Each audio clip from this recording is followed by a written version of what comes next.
Yeah, welcome to our webinar, our OECD webinar on a very important and potentially very costly subject, which is cybersecurity. I think it's something that is on many companies' minds. Not everybody knows how to treat the subject, but for sure, there's a lot of demand for cybersecurity skills these days. And my colleagues at this OECD Skills Center, Iván Bornacelly is here today, have assessed what needs to be done to build a skilled cybersecurity workforce. What are the demands? And here it's a report, or the piece of the report, about France, Poland, and Germany.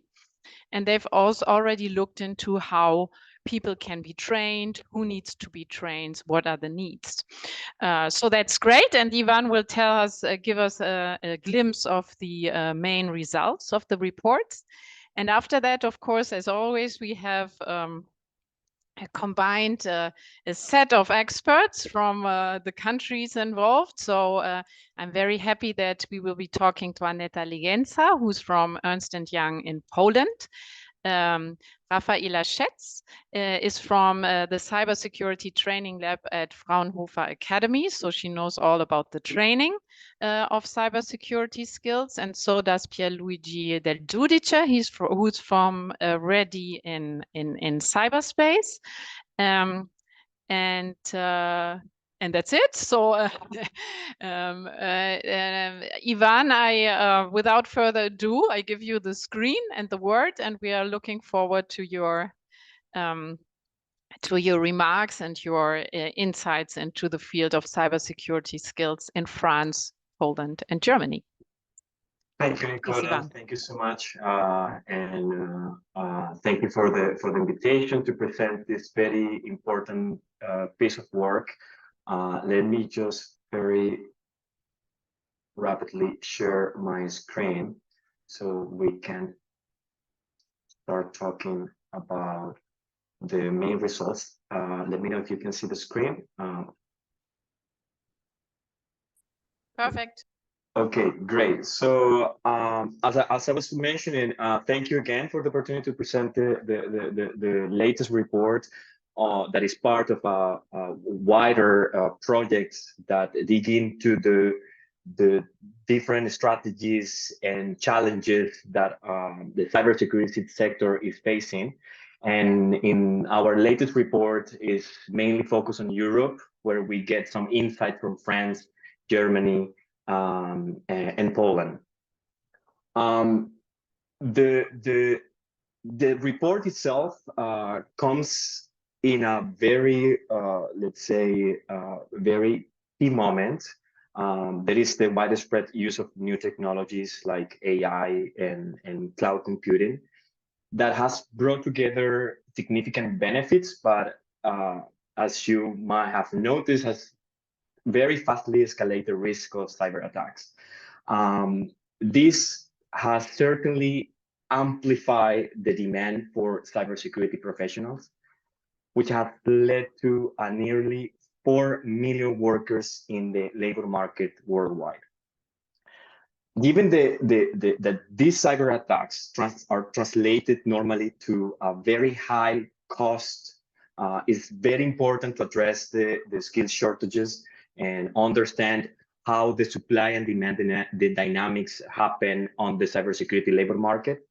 So this report in particular focus on Europe. On one hand, we analyze the global demand of cybersecurity jobs, and we trying to identify what are the educational and skills requirements in 3 countries, in France and Germany and Poland. And on the second side, we look at very detailed how individuals are equipped with those highly demanded technical skills, and we also look at the policies and strategies that countries are implementing on one side to expand the cybersecurity force, but at the same time to diversify the cybersecurity force. And this second part of the analysis focus on the case study of France. So let's get into the results of the report. First, I would like to highlight that the demand for cybersecurity professionals has increased substantially, not only Europe but across the countries worldwide. We in the entire report we analyzed 11 countries, but in the entire project we analyzed 11 countries. But in the last report we analyzed 3 of them, and we also found the same pattern. We found that in Poland, particularly in Poland and France, these 2 countries are among those with the highest growth rate in cybersecurity online job postings, which is our proxy to identifying the high demand of cybersecurity professionals. We found that between 2012 and 2023, the Europe growth demand for cybersecurity professionals increased 11 percentage points. That's a very important number to have in mind. And this growth is still very high in mature cybersecurity markets such as Germany. Despite of this big growth, the share of cybersecurity job posting is still small, but it's growing rapidly. As you can see in the figure on the right side, the cybersecurity profession demand is very much spread in different roles. In Europe, particularly, we have cybersecurity architects, engineers, and analysts, which are the core of the demand. This together with the demand of security of roles in charge of security information for planning and maintenance of security system represents around 60% of the demand in the 3 countries that we analyze in the Europe report. We also identify that qualifications and certifications are key factors in the selection process of candidates in Europe. Overall, the job market shows limited opportunity for less experienced or low educational individuals. The requirements are mainly focused on those that they have tertiary education, particularly bachelor's or master's degree.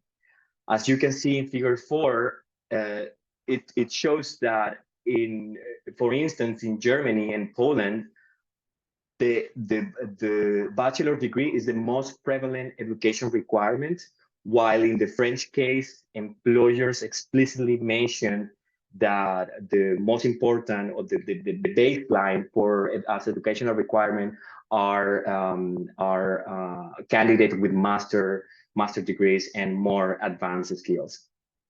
There is something interesting to highlight from this figure is that there is a quite high percentage of online job posting that they don't explicitly state the level of education.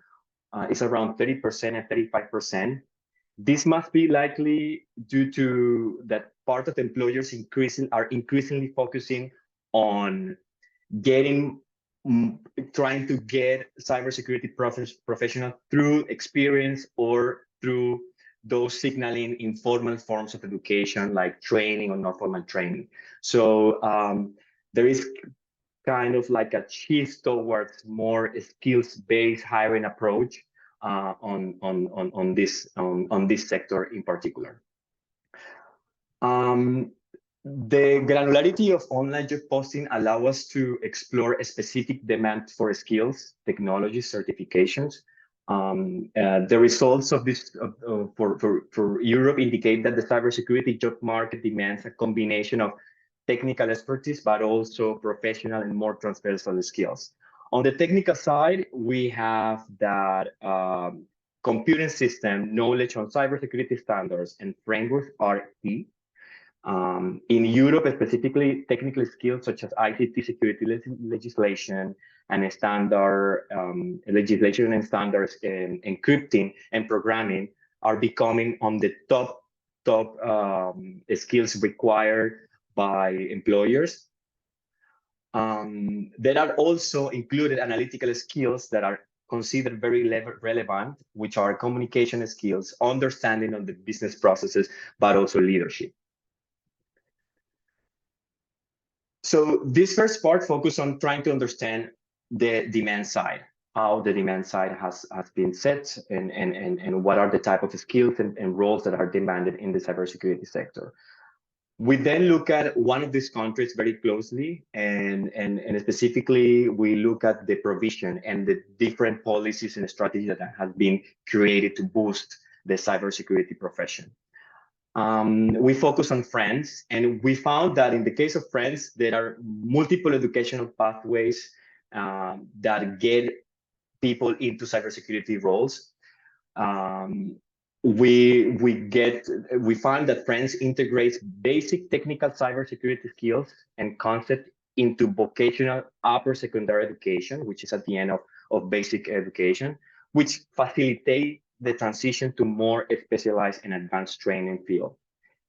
There are also non-formal training, which has gained more relevant in the last years, which take the form of continuing education and certificate training, which are more, they manage to be more customized to the labor market requirements or employers' requirements, but also trying to understand the learners' need and also the learners' foundational education that they are bringing to the training program already. On the enrollment side, despite that in France there are like wide list of type of program offering and learning opportunities, the enrollment still it remains limited. Approximately 20% of the students enroll in ICT programs.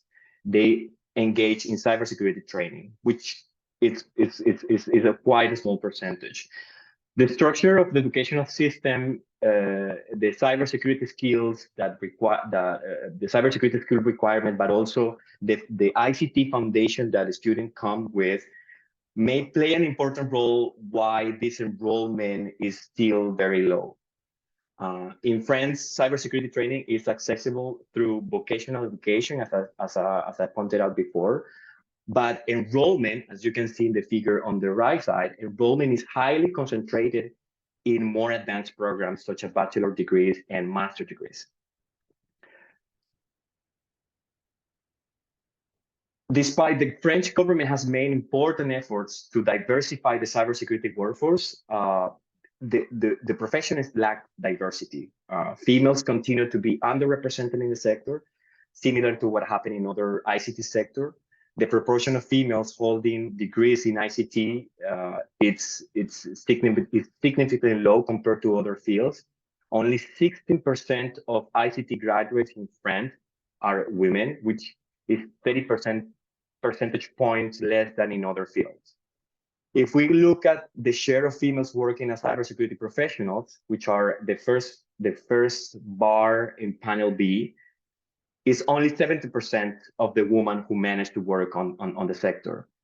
This figure, as you compare with the other two, is substantially low, and it represents the lack of diversity of the sector, which have negative implication of how cybersecurity organization works, how to address cybersecurity issues, and it restricts the range of perspective that cybersecurity requires. Finally, I would like to highlight, because part of the analysis of this second part is focused on trying to identify those policies that helps to address the cybersecurity skills shortages. Our study on Europe highlights three priorities, including these three that I'm going to mention. The first one is signaling high quality education and training. In France, you can find the SECNEMUT label, which is it's a label that classifies training programs, formal and non-formal, those focus on cybersecurity to identify, to highlight those that are high quality and that are specialized on the sector. They're supposed to meet rigorous training standards. The objective of this is to enhance the prestige of educational institution and also guarantee not only to the student, but also to the employers that the training that is coming from these programs highlighted with this label are they meet the skill requirement in the sector. The second one is boosting employees' participation in the design and delivery of cybersecurity programs. And here I would like to mention that there is a very interesting effort developed in France by Campus Cyber, which integrate the participation of different stakeholders to provide not only work-based opportunities such as internship and apprenticeship, but also to co-design programs that respond more quickly to the labor market demands. And finally, I would like to mention the breaking stereotypes and encouraging female participation through a very interesting program implemented by the Ministry of Education together with ANSI and Campus Cyber to raise awareness of career, of cybersecurity career, but also to overcome those stereotypes that are linked to this type of profession. This initiative mainly focused to those students that are finishing upper secondary education and also entering to higher education to raise cybersecurity awareness and then highlight career diversity in the field. So these are the main three policies that have been implemented in France, and they overlap with what is happening in the other countries that we analyze in the other two reports. Finally, I just want to invite you to the QR code here. So I invite you to download the report and read it and read it carefully. And I'm very thankful for inviting me to present the results, to give a glimpse of what is this about, and looking forward to engage with the rest of panelists to discuss about the topic.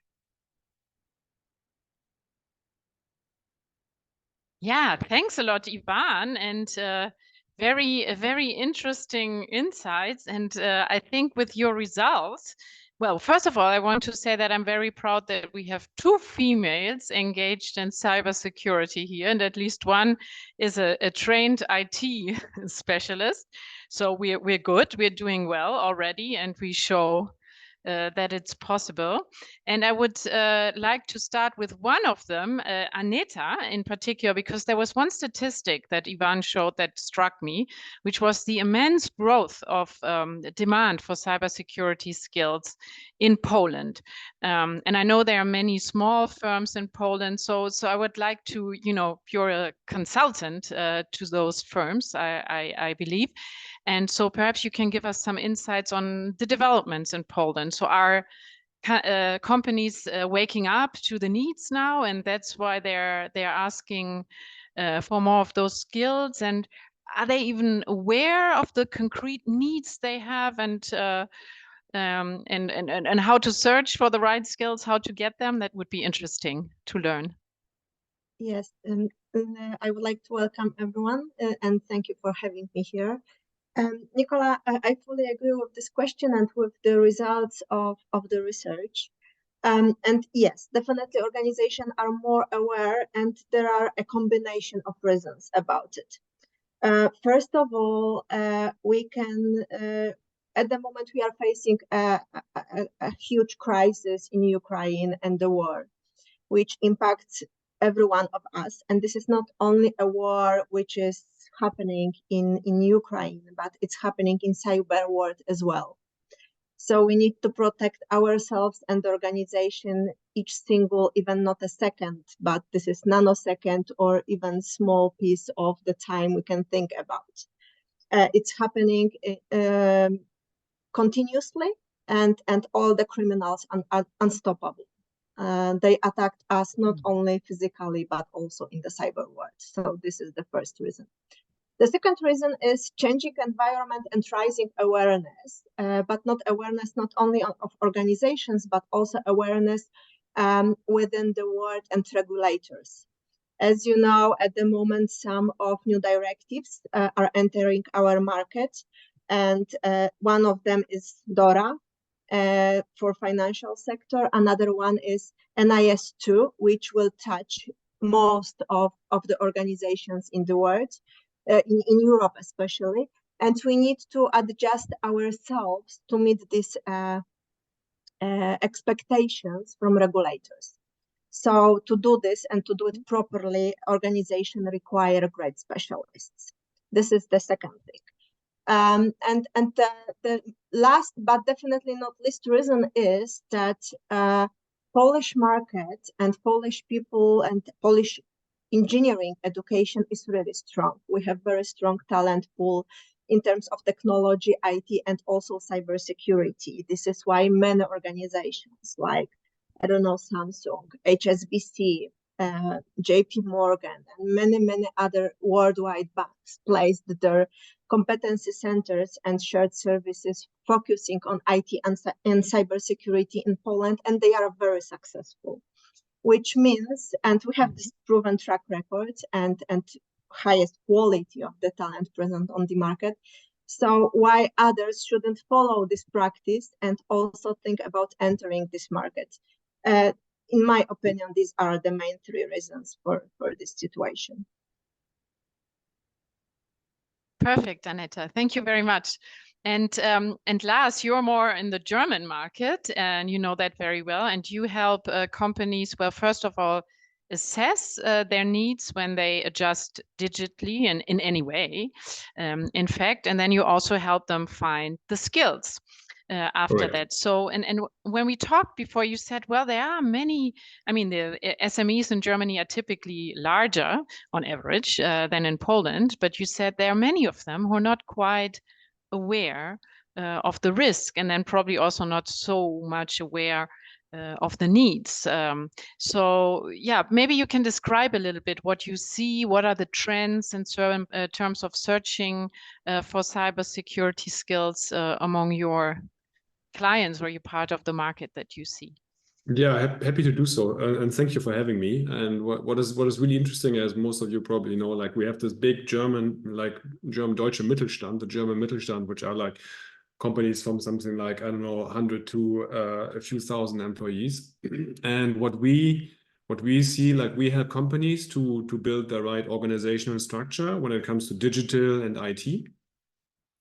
And the whole aspect of cybersecurity is usually, on the one hand side, when you see all the CIO studies, it's one of the top 10 topics to focus on. But when you discuss organizational design and organizational structures, it used to be kind of, let's say, a necessity, kind of an afterthought. But when we are looking, for example, for CIOs these days, fine CIOs, we see a trend from the CEOs saying, okay, we need people which are much more a robust knowledge about cybersecurity, right? When it comes to let's say, three main areas, which is threat detection, risk prevention, and operational resilience, because the CEOs usually don't have really a good understanding what it takes to have a secure company, right? And we had last year we had one customer who has been completely shut down by a cyber attack.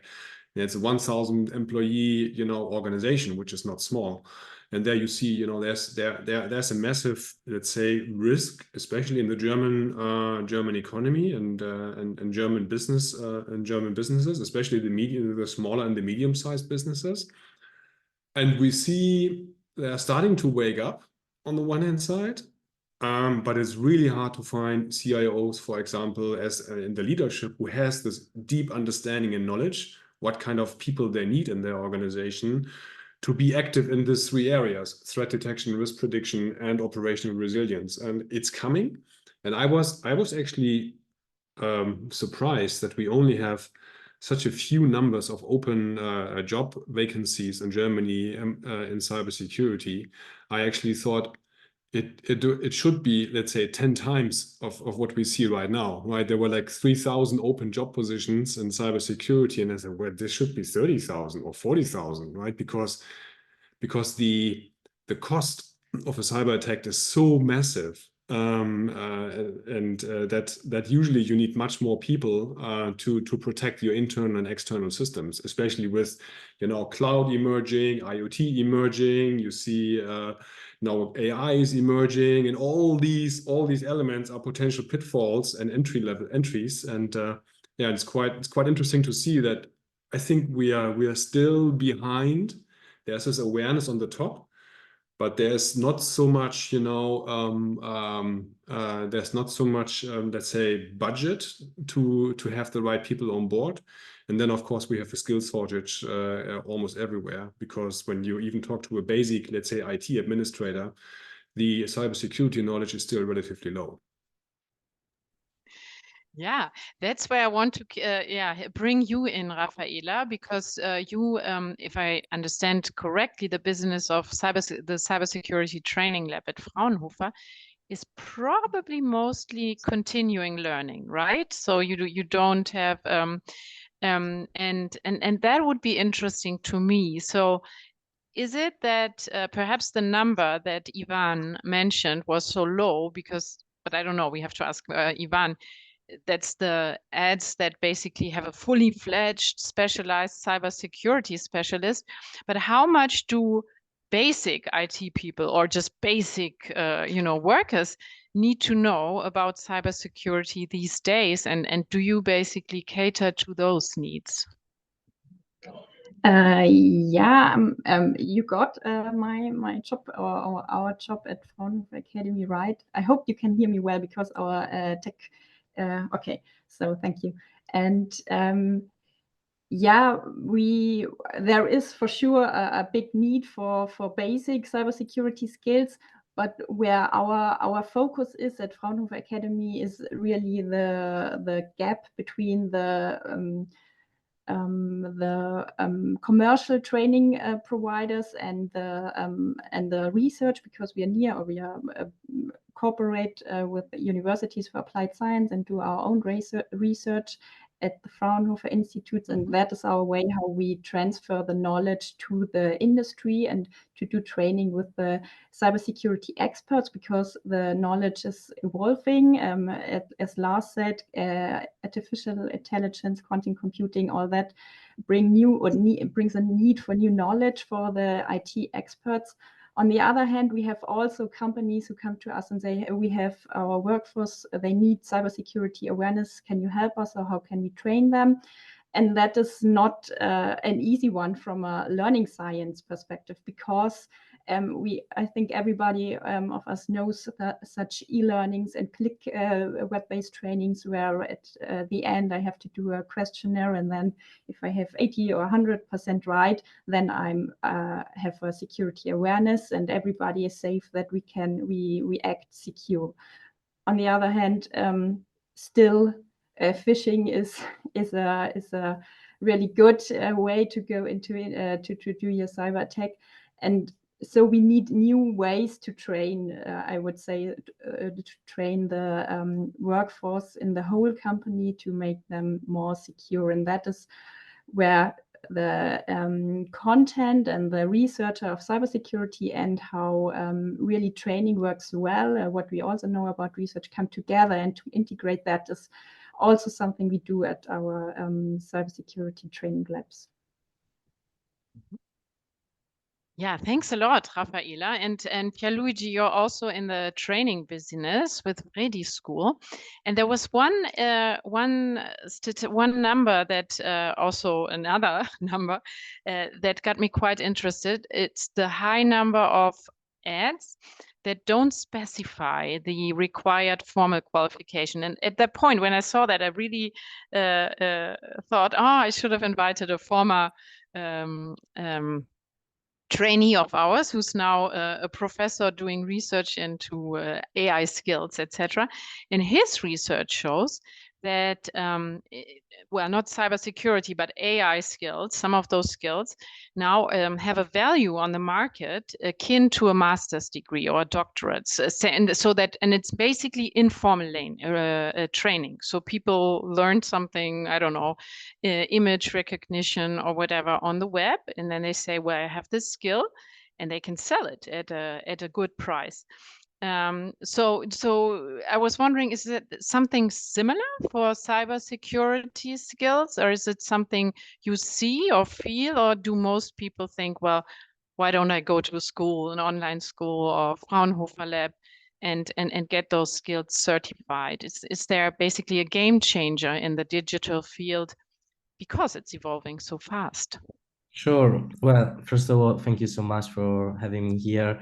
Well, at ReDI School, we're definitely not a formal institution or formal education institution. In our case, we work on one of the aspects that Iván mentioned throughout his presentation, which is diversity. And ReDI School works to bring more diversity into the tech sector, into the cybersecurity sector, and that's what we value the most into our courses. So we make sure that our courses are accessible to people who come from underrepresented communities, underprivileged communities, and we facilitate their transition towards those sectors. So if I might say, like, to answer to your question, we do face this kind of questions from our learners, like, do I need to take a master? Do I need to start a bachelor?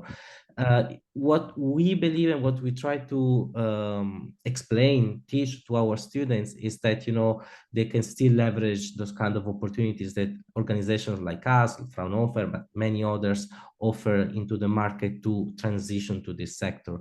So our approach is much more agile. We focus on the most important skills. We prepare the students not only from a technical perspective, but from a social, from a soft skills perspective as well. And I, again, mentioned one of the slides that Iván presented before, where there was a combination of technical skill and transversal skill, such as business processes, leadership, and so on. So we try to equip them with, you know, everything that the job market is asking for. And the way how we do that is through co-creation. So we invite to our table key players from the market, from other institutions. We invite our students, our trainers, in order to co-design all together those experiences that could really make a difference for our learners. And that's where we see the value into our courses. Lars, when you basically, after you've helped companies understand what they need for their digital transformation, well, do you see a trend like this, that well, Germany certainly is a place, perhaps not quite as much as France. They seem to be asking even for master's degrees, but Germany for sure is a place where companies have a tendency to ask for formal qualifications. Does that change?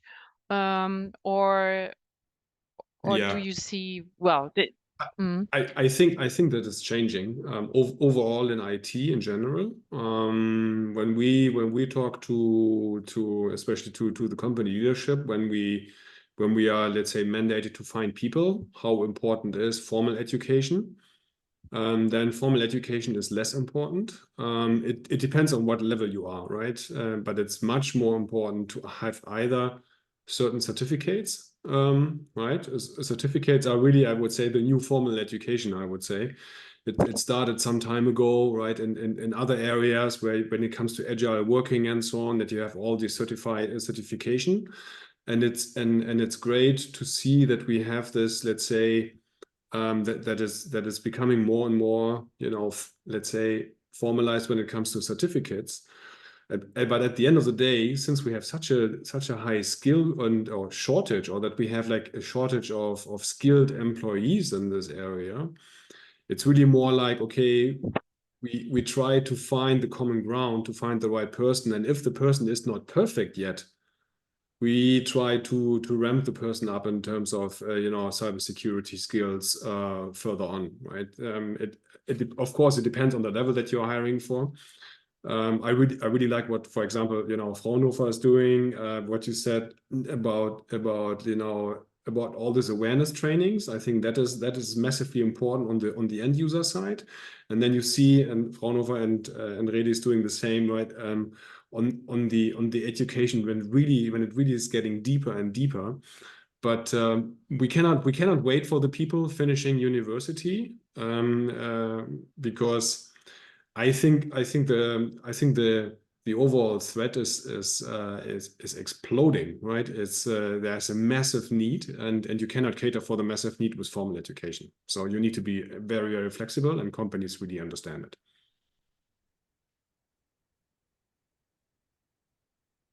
Oh, you seem to be muted, Nicola.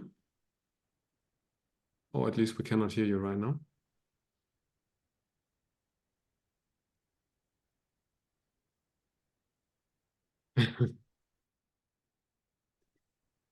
But in the meantime, Nicola is trying to reconnect. I would like to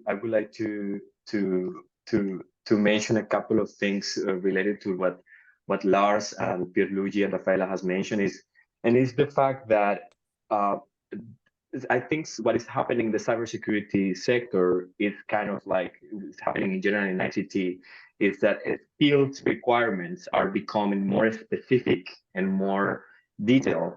Therefore, non-formal training and non-traditional way of training has becoming more relevant. Even the recognition of prior skills has become even more relevant, not only for expanding the baseline of the potential cybersecurity workforce, which are bringing more newcomers to the field, but also upskilling and reskilling people who are in sectors that are like immediately next to the cybersecurity sector or even far away. Like it helps. This certification and non-traditional formal of education has become relevant. That's why micro-credentials is becoming a huge thing, not only cybersecurity, but in green skills, in ICT in general, micro-credentials, specific certifications, and it's a market there that is requiring more provision, high quality provision. That's one of the challenges, but also responding to the high labor market demand. So that is super important. These 2 points, and I just want to emphasize that is key in the sector. Mhm. Can you hear me now? Yes. Yes. Yeah. So, Iván, without hearing it, you answered my question. So congratulations. You don't even need me. It's scary if you read in your mind or hacked your computer. I think so, yes. Yeah, but Aneta, with all this, we heard about micro-credentials, and that's very important. We have to be fast. We can't wait for the degrees. And you rightly pointed out that Poland, like a number of other CE countries, is this place where you have these shared service companies and really a skilled IT workforce. And then you said one particular threat, of course, also comes from the war, Russia's war against Ukraine. And would you say, so are we a bit overwhelmed, or would you say that this very skilled workforce is also evolving very fast and learning very fast from those threats, so that perhaps other threats later on will be better covered? How do you see the situation? Definitely, we learn very fast, and the environment is evolving very fast. So within the recent years, I observe significant change in terms of cooperation between universities and companies, adjusting the program of the studies to the business needs, which is extremely helpful. So when I've been graduated, it was 25 years ago, I was cryptologist. You can imagine that my knowledge was very theoretical. For me, it was almost impossible to work in my educated job immediately. I needed to have some practice. At the moment, it's changing. So at the moment, also business, it's not sleeping. So most of the students, majority of students, are hired during university. So when they are graduated, when they have diploma, they have already at least 2 years of experience in business, which gives them an amazing opportunity being educated and experienced at the same time, which was not possible even a few years ago. So definitely it is changing. But at the moment, education, so this formal education is not the most important. I observe that there is so huge need on the market that we hire people without experience, but with some potential and skills which we can use to train them and adjust to our work. So in my team, in current job and in my previous job, I was hiring people without any skills and knowledge in cybersecurity, but with huge interest in this topic. So I had great project managers from technology projects, which were able to adjust to cybersecurity and to learn this technology. This is one thing. I had great analysts or business analysts who were able to transform them into cybersecurity. So there is a lot of potential. I think that, and this is something what was mentioned by Lars, that within boards and CEOs, there is low understanding and awareness about importance of cybersecurity. Why? Because there is a huge communication gap between technology and business. There is a huge problem with finding the translation of business English, business language to technology language, and opposite. So we need people in cybersecurity and in technology who are very strong communication skills, having communication skills, but also deep understanding about the business. We need this linkage. And sometimes this is easier to educate these people with technology knowledge than to change their predisposition to be open and great communication skills, because this is not such trainable.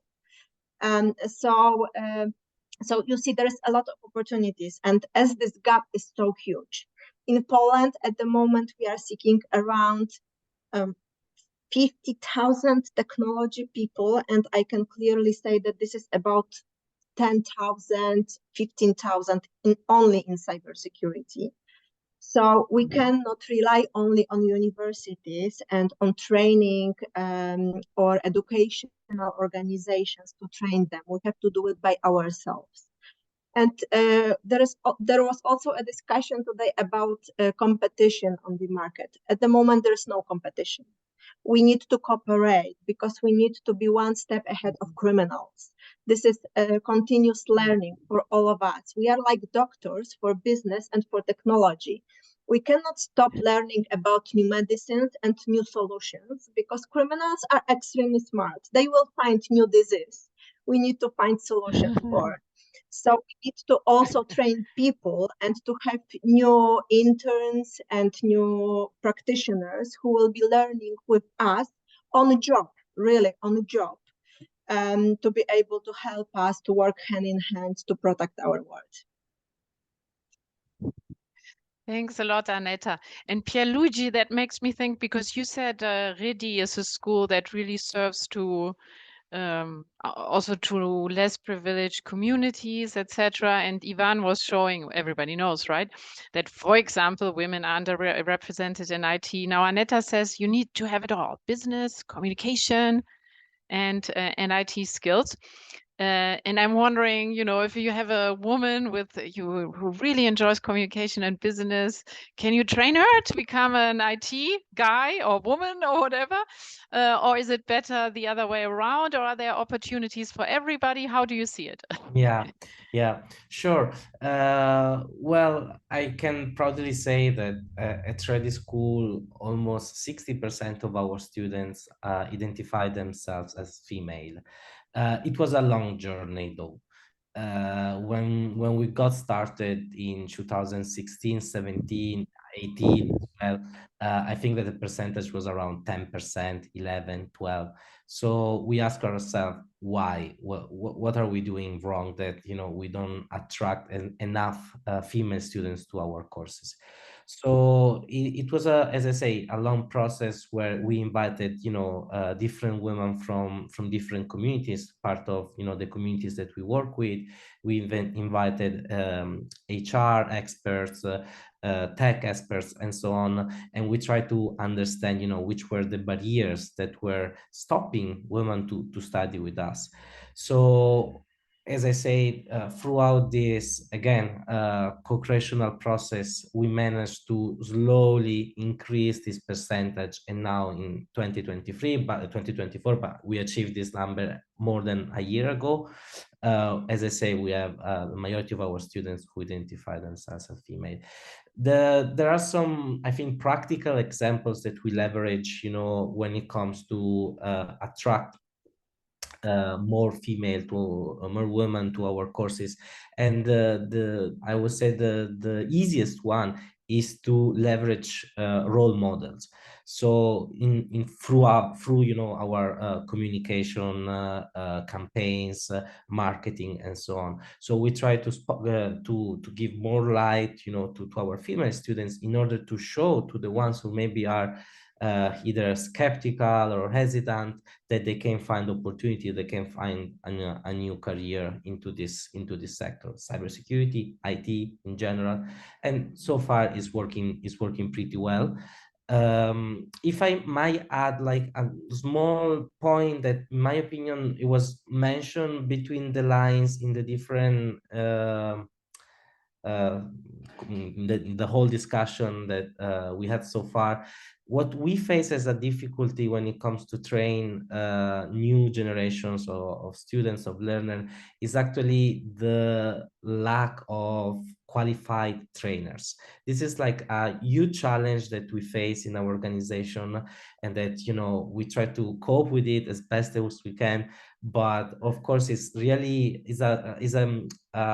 a real bottleneck, you know, to scale up the training efforts, you know, to train new generations.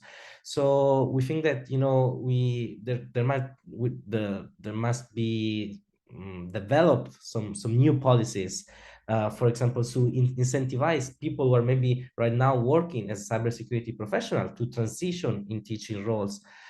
Because again, it might attract it, and it might create, you know, the opportunity to teach and train even more students, or to have, you know, very strong collaboration with industry experts, companies, and again, to enrich this pool of trainers. Or as we do, we invest in volunteers. So for example, all our teachers at ReDI School are volunteers teachers, and they are all IT experts that they donate like 3 to 4 hours on a weekly basis to our organization. And the opportunities to work with volunteers are immense, right? You diversify the expertise, there is a cost effectiveness benefit, they bring passion, and eventually, and then I stop, sorry for this long intervention, they open up networking opportunities for our students. So through our volunteers, our students get access to companies and a lot of opportunities. And I see that Aneta has... Thank you, Pierluigi. Aneta raised her hand. I have a question to Raphaela too, but since you're raising your hand, Aneta, the floor, the mic is yours. Thank you so much. I just wanted just to comment on this, what Pierluigi said. And I think that we can train everyone, but it depends on willingness. If you want to learn, and this is in the space of your interest, you can do it. So I can give a very quick example of my colleague who was an archaeologist. She was working in Egypt and many other places, and then in museums because she got mom. She became to be mom, and she found out that cybersecurity can be something interesting for her. She trained herself at home from online courses within a year during maternity leave. And right now she works as a pen tester and threat teaming specialist with huge success. What is very important for her is that she can manage it together with being mom, because she can work remotely. It's an ideal work for her because she can work overnight, she can work during the day, depending on the needs of the kid. So there is a lot of such opportunities, and we should show people that there are some ways they can go. They even do not think that they can be correct for them.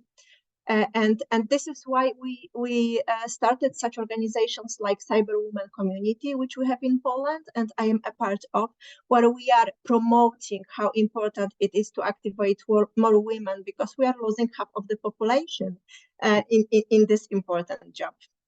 Thank you. Thanks. But I always thought, no, Aneta, you're a cryptologist, and it must be, if you think about how, you know, the Egyptian script was deciphered, that must be very similar, no? An Egyptologist, they must be, no, not so much, but it's more or less, it's like a language, but, you know, definitely ciphers are the kind of languages we speak. Yeah. Raphaela, I was thinking when Aneta said before, yeah, it's really now in order to, you know, keep up to the developments that the cyber criminals are pushing forward. What is developing a lot in Poland is collaboration between companies and also universities of applied sciences. And of course, Germany and Fraunhofer in particular has a great tradition of this, you know, combination of applied research and and working with companies. Indeed, in a former incarnation, I looked at the Polish innovation landscape, and at the time they were trying to emulate Fraunhofer a little bit. Anyway, as an aside, but would you say that this really plays in your hands, the fact that companies really have this need, but sometimes you still need to develop the methods and also the skills? Is that something that that you can really cater to in order to make sure that that companies remain up to speed, and of course science as well? Yeah, the reason why that happens, as Aneta explained before, is not the best, I guess. But yeah, it gives them drive. The industry or the companies are coming to us and asking for support to make their workforce more skilled in cybersecurity. And we are doing also a research project, as you said before. So the combination of research, applied research, and doing it in practice with the industry is the base of our work. And then we are thinking about different transfer paths, how we can integrate and make it really happen in the industry, because research on paper is research on paper, but not really not really helpful for solve real world problems. And it's almost a good way to do that is always a mixture of doing a research project and then upskilling, reskilling also the employees to apply the new technologies or the new methodologies we research together with the companies. And now actually suddenly the audience is waking up, Raphaela, and I think the first question I would like to put to you is, so there's somebody who asked, well, could you give us an insight how cybersecurity training would change, would be different for larger than for smaller companies? And are there some cost-effective ways for the small companies who often don't have stronger financial constraints? And to make it practical, I would like to know, do you mainly work with big companies, or are you able to cater to smaller companies? Or do they come to you asking for collaboration, or how does that look like? Yeah, we work also with small companies. We have also self-enrollment trainings for a person who are maybe searching for a new job or are between two jobs. So, it's not only companies who come to us to make in-house trainings or something like that. And we are quite flexible on the demands of the customers. They can come to our places, to the security training lab. So we have also mobile versions of the training lab to come to the customers.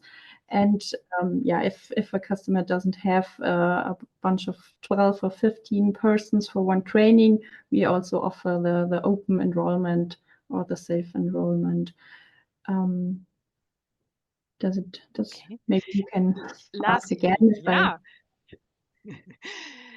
Lars, well, we can also comment on that one, but there was another question I found interesting, because you said, well, most CEOs are not even aware of what is needed, or there's somebody else, I think, said there's a communication gap between business and tech. And then somebody from the audience says, maybe we need new role models for the CEOs as well.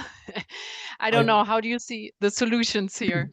You know, since we started Digital Vikings, we always said the next CEO has a digital DNA, right? So, and I mean, there's this basic topic like table stakes. When you are a CEO, you need to know how to drive a business and what is really important in terms of KPIs and so on and so on. But what we see now emerging when we are mandated, to find a CIO or a CEO. And we have like the ownership structure, and there's always a high priority emerging, that is technical skills, technical understanding, deep technical understanding. And this also includes everything around digital business models, but also security. And as long as you don't, I mean, there's this German idiom, right, that you say the fish always stinks from the head, right? I don't know if you can translate it, but But it is really like that, right? When you don't have the awareness at the top of the company, then you have limited budget, you have limited resources, and only there will only once like it will happen like things will happen when you have your first intrusion attack. And when you have the first significant impact on your business, and then it's too late, right? So I really think also, you know, for Pierluigi and Raphaela, it's really important to have this executive education there as well, because this unlocks everything below, right? Right now we are working from the ground up. There are many great CIOs who have this, who have really who understood this, but they haven't really translated this to the CEO level. There's this communication gap that, you know, it was the same 10 years ago when it came to digital business model and digital service models. As I say, yeah, it's not important right now. But then, you know, and then when it comes to role models, you need to have this role models in organizations, and they need the support they need executive sponsors in order to bring this into organization, educate the C-level, that they really unlock the budgets and the resources that are needed to fight against this massive threat that we have out there. Yeah, so Iván, we have it established that we need a new type of CEO and better communications at the top. But there was also one question from the audience that basically said, "Wow, we need an upgrade in terms of basic digital skills in the entire society, and who can take care of that?" Did you look into that as well? I mean, the person is talking about chambers of commerce or folks, what you call in Sweden, folks universities. So basically where everybody can sort of take a little course, or of course we have the digital training. So do you also look at what the broad population needs? So everybody who goes to the office every day, or was it mainly the special need? That's a very good question, Nicola. I think our reports, unfortunately, only focus on trying to look at the evolution of technical skills requirements. But during our consultations, it came up several times the need of raising awareness and providing programs that target more the regular audience to put the issue on their top of mind as well. Like, you know, the technical specialists on cybersecurity, they work on prevention and mostly on solving the issues, but the first person on, let's say that it will be feel attacked or under, you know, being the victim is the regular person, like it's not the specialty itself. Therefore, the need of cybersecurity training more touching upon awareness of the issue and how to, you know, have a healthy way of going through the digital tools. It's very relevant. And we have identified that there are several governments, not only in the case of France, in the other reports, like in Colombia, that we look at Colombia as well, and England, we identified that there are initiatives trying to provide foundational ICT skills, but also foundational cybersecurity awareness, trying to manage how to create a safe password, how to overcome phishing, how to avoid these traps that are created by cyber attackers. So there is this type of training, and governments are very aware of that, and they tend to be completely free. But yeah, we didn't look into details on the provision on this regard, but I think I agree that is fundamental. And I would like to touch upon something that Lars mentioned on the need of you know, raising awareness of CEOs being, you know, to understand the issue of cybersecurity. I think when we were analyzing the data, one question that come up to our minds is like, okay, this online job posting are mainly posted by big companies, and the big companies still the lack of understanding of cybersecurity issues still, not all of them, because of what Lars was mentioning. Imagine if we raise the awareness among the medium-sized enterprises.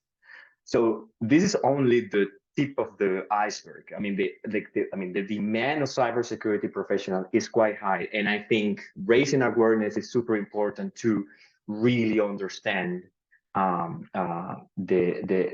demand of cybersecurity professionals, and therefore we need to provide training and programs that can respond very fastly to that.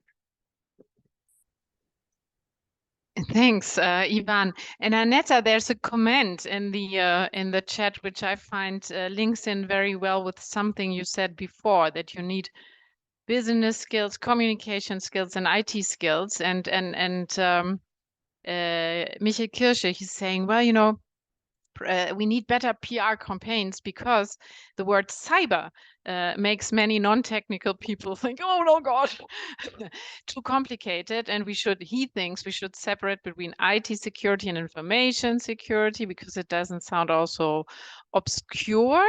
Is that an idea that resonates with you? And is that how you could open people's minds in some ways?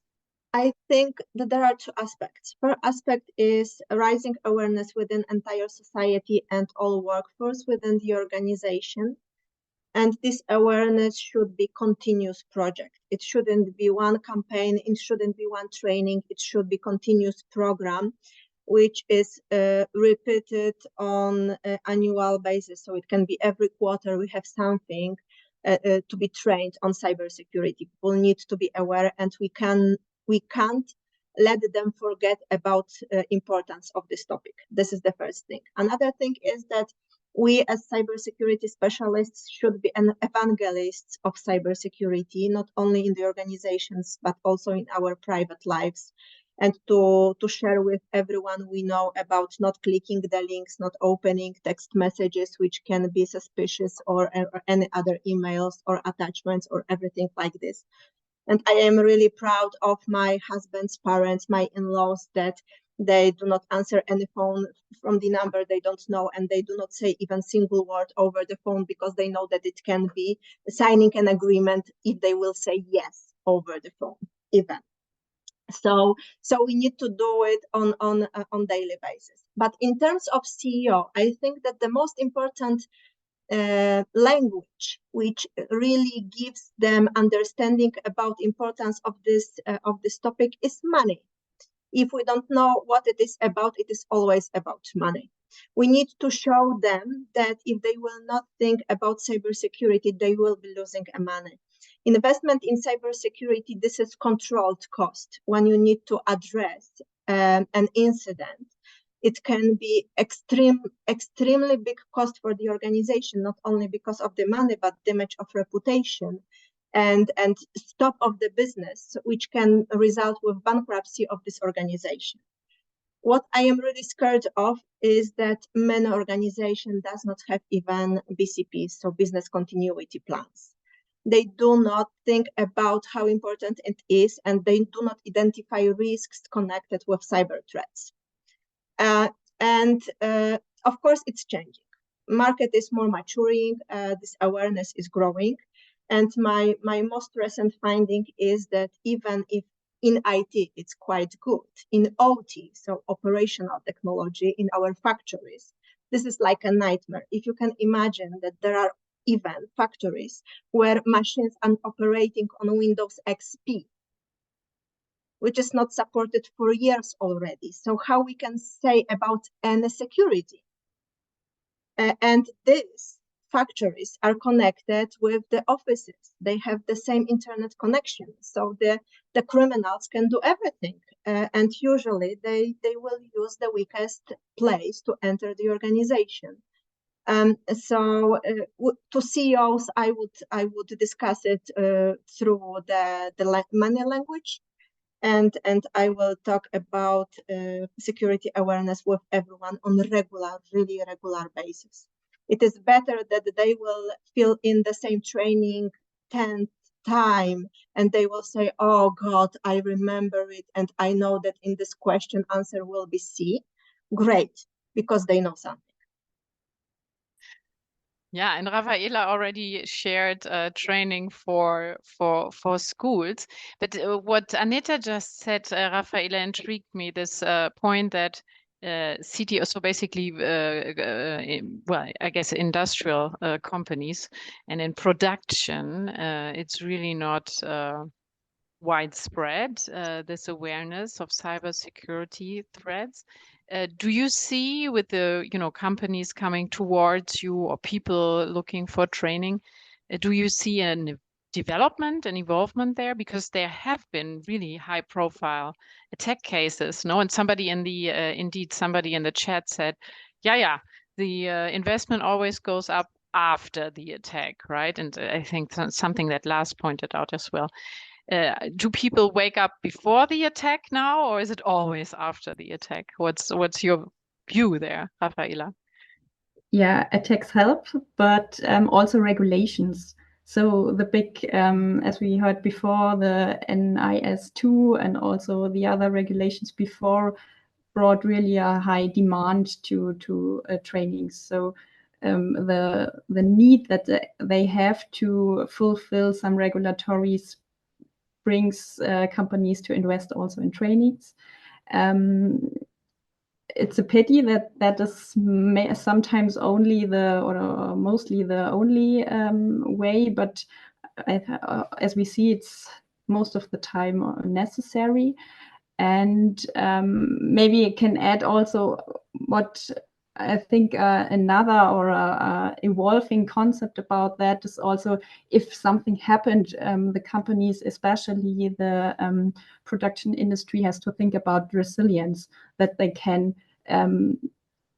think about what happens if something happens, that they can not only react, so they can also bring quickly the status they had before into their production line and their production. I think before I come to Pierluigi, I have a question to you, Lars, because I mean, I think we established it very clearly that there are lots of needs that sometimes CEOs and others have not identified. And everybody always thinks, okay, these IT jobs, they're really good, they're really secure. But what we see at the moment, of course, is also lots of IT company or digital companies laying off people, right? Which so how does this fit in, and will that prevent people perhaps from going into that business? What do you think? Well, I would say that's a very good question, because we've seen, especially in Germany in the last 12 months, massive layoffs in digital jobs. But these jobs were mainly related to either companies who are running out of funding, right? So because right now in VCs and PEs are not so keen on funding businesses that are not sustainable.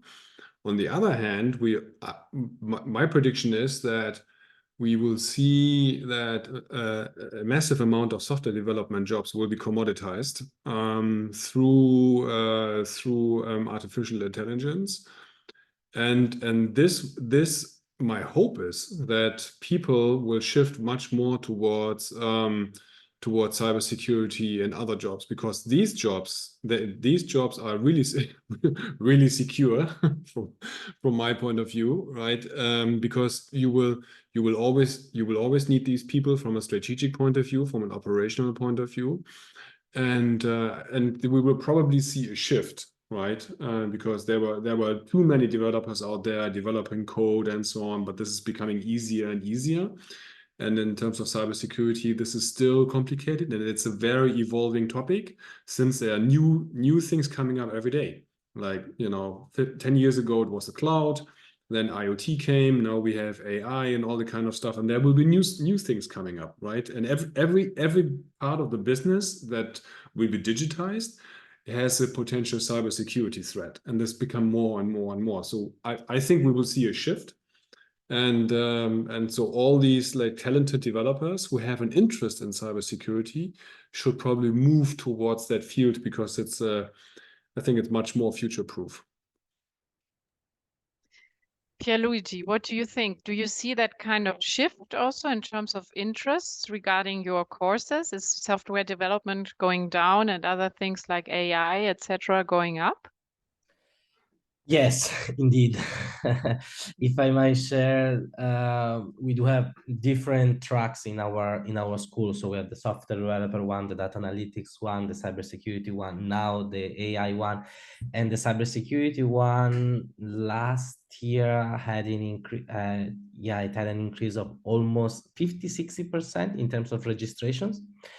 AI is pretty new. This is like the first semester that we run our first AI course, so it's pretty, I mean, we don't have any data to compare with, but we can see that there is definitely a shift. I think that the software developer track, for example, is losing a little bit of attraction, because probably, as Lars was saying, there is a shift in place, in progress, and this is a shifting the attention from the students' perspective towards the different courses that they would like to pursue.